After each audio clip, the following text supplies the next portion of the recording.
Bienvenue à tous à la présentation des nouveautés variétales pommes de terre 2024. Donc pour tout le travail que vous allez voir aujourd'hui, j'aimerais tout d'abord remercier les différentes équipes qui ont permis l'obtention de tous ces résultats. Florence, Marielle, Sabrina Servan, Sandrine et l'équipe régionale Nord. Je me présente, je m'appelle Fadi Elage et on travaille donc à Arvalis sur tout ce qui est variété, qualité, valorisation et on participe au réseau d'études CTPS pour l'évaluation et l'inscription des nouvelles variétés au catalogue français. Donc pour ces nouveautés variétales 2024, on a de belles surprises, notamment pour le marché du frais, et on va découvrir ça ensemble. Donc tout d'abord, les variétés proposées à l'inscription, petit retour, le CTPS, on évalue la valeur agronomique, culinaire, technologique des variétés proposées à l'inscription du catalogue français. En 2023, on avait 8 variétés expérimentées en deuxième année, avec finalement 4 variétés proposées pour inscription, dont une variété transférée dans une nouvelle catégorie. Pour rappel, l'inscription ne sera effective qu'après publication aux journaux officiels qui, normalement, devrait avoir lieu courant mars, au plus tard. Donc, petit retour en arrière sur ces 10 dernières années. On est sur 81 inscriptions au total entre 2015 et 2024 au catalogue français. Et pour cette année, donc, on a donc 5 variétés, 4 plus une qui a changé de catégorie. Pour Arvalis, nous concernant, la valeur agronomique de ces variétés aura été étudiée sur 2 de nos sites, Hauteville et Villers-Saint-Christophe pour les variétés de consommation, et pour les variétés féculières, uniquement à Villers-Saint-Christophe. Et la valeur d'utilisation est évaluée sur les échantillons issus de ces essais. Petit retour sur une des spécificités de notre catalogue national, qui d'ailleurs attire les inscriptions de tous les pays étrangers, c'est la rubrique variété de consommation à chair ferme. C'est une spécificité du catalogue français variété pommes de terre, et plus particulièrement, les pommes de terre doivent démontrer des caractéristiques notables en qualité culinaire. Donc la qualité culinaire, c'est la qualité gustative, le degré de noircissement après cuisson, la texture, et l'homogénéité de la couleur de la chair, et la tenue à la cuisson. La tenue à la cuisson doit être au moins aussi bonne que la variété témoin Charlotte. Ensuite, on a le critère nombre de tubercules, où le nombre moyen de tubercules par plante doit être au moins équivalent à celui de la variété Charlotte. Ensuite, on a la grosseur des tubercules, et donc ça, on est sur du calibre, on évalue le calibre 28-50 pour la rubrique chair ferme, qui doit être au moins équivalent à celui du témoin Charlotte. Et enfin, la forme des tubercules, et donc on calcule l'index longueur-largeur, qui doit être au moins équivalent à celui de la variété témoin Charlotte. Si on zoome un petit peu plus sur la qualité culinaire,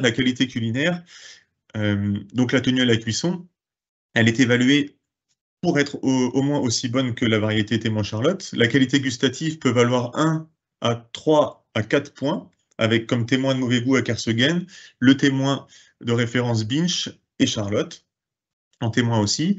Noircissement après cuisson peut valoir 0, 1, 2 ou 3 points, avec comme témoin Akersegan, Klostar, Charlotte et Binch.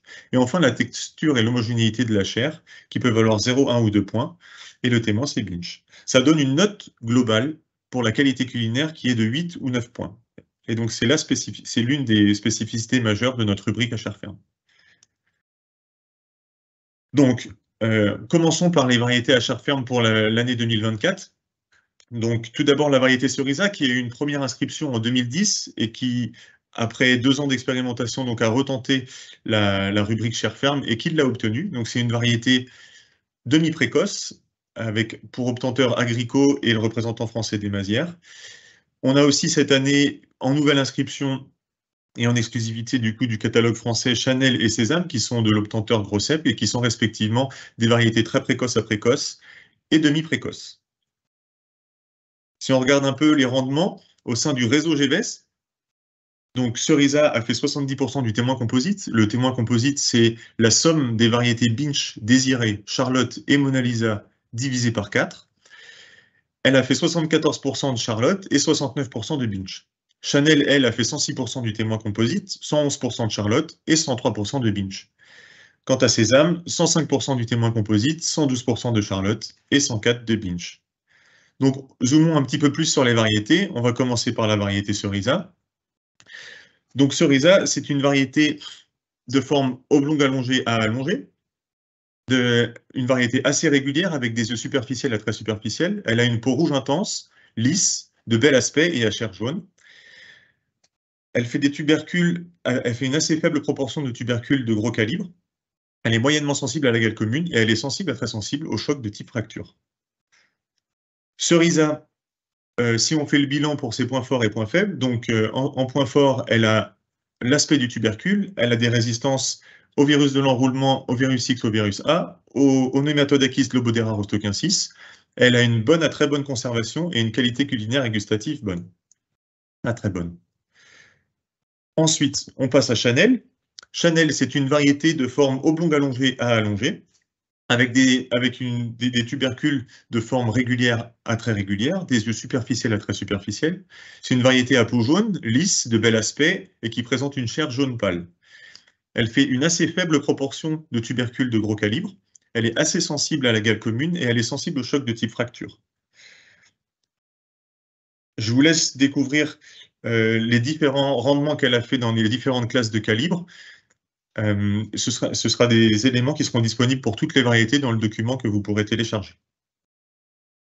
Donc Chanel, en termes de qualité culinaire, donc c'est une variété qui présente une matière sèche à 17,7%. Elle a une tenue à la cuisson très bonne et elle fait partie du groupe culinaire A. Sa coloration à la friture, donc là, à chaque fois, on vous montre les 2 années sur les 2 sites Arvalis. Sa coloration à la friture est foncée. Chanel, en bilan, c'est une variété très productive, adaptée à une production primeur de par sa précocité. Elle est peu sensible à très peu sensible au milieu du feuillage, peu sensible au milieu du tubercule. Elle a un bel aspect du tubercule. Elle a une conservation qui est bonne à très bonne et une très bonne qualité culinaire et gustative. Elle a aussi une note environnementale très forte. Donc son débouché principal, c'est le marché du frais. Et on passe à la variété sésame.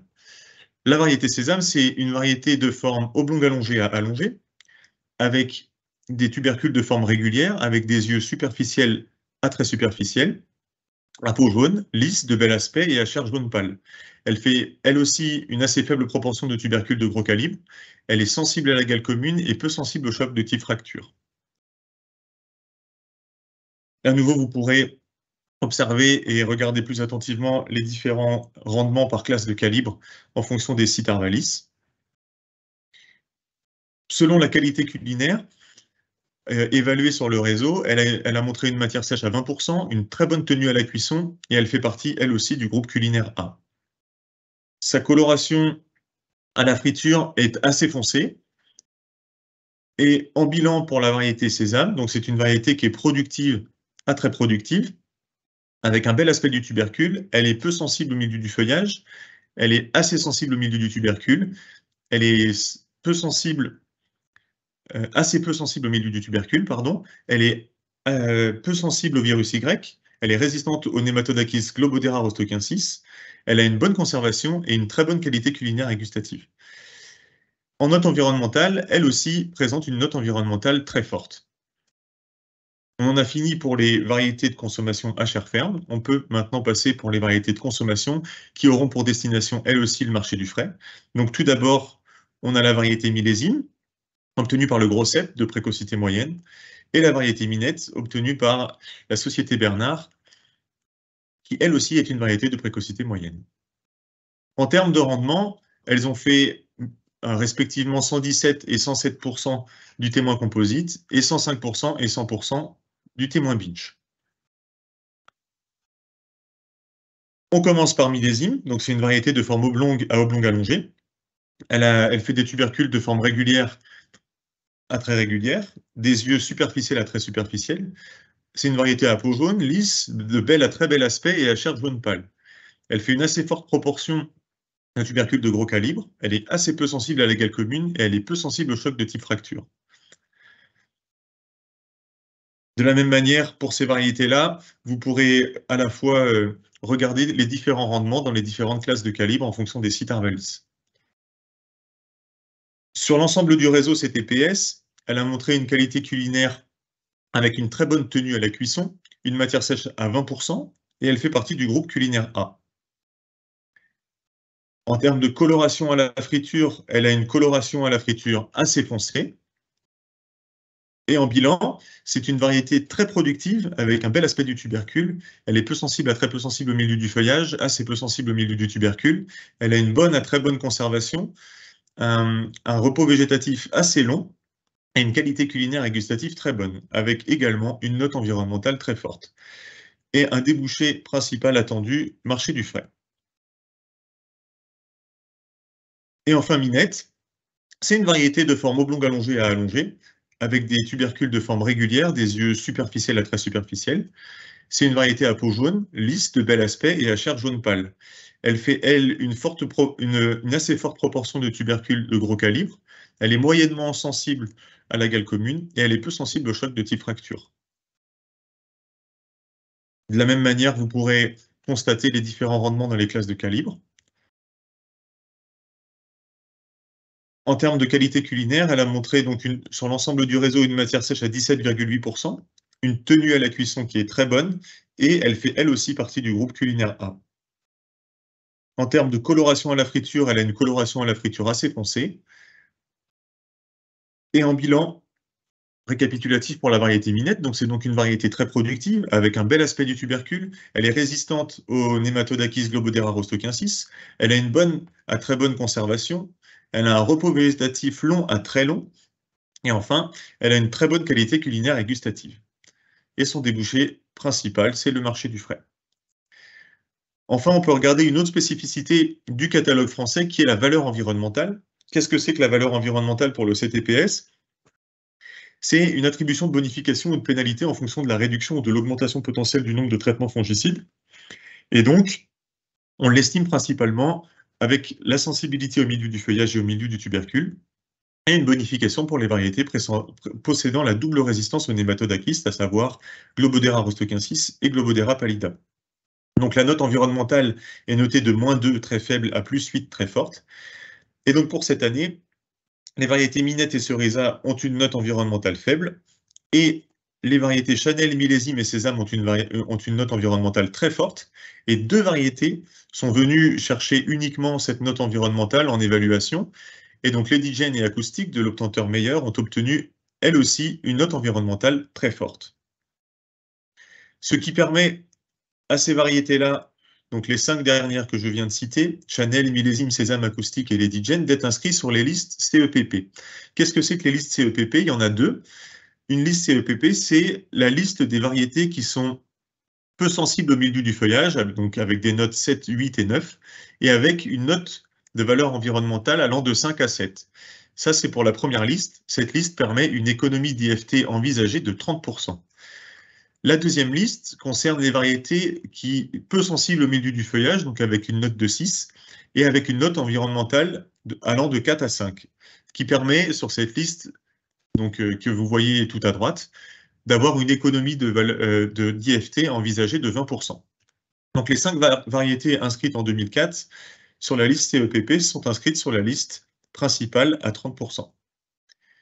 J'en ai fini pour la présentation des variétés de pommes de terre. Si vous avez des questions, n'hésitez pas à nous contacter. Vous avez mes coordonnées sur la page qui s'affiche. Je vous remercie beaucoup de nous avoir écoutés et suivis jusqu'ici, et à très bientôt.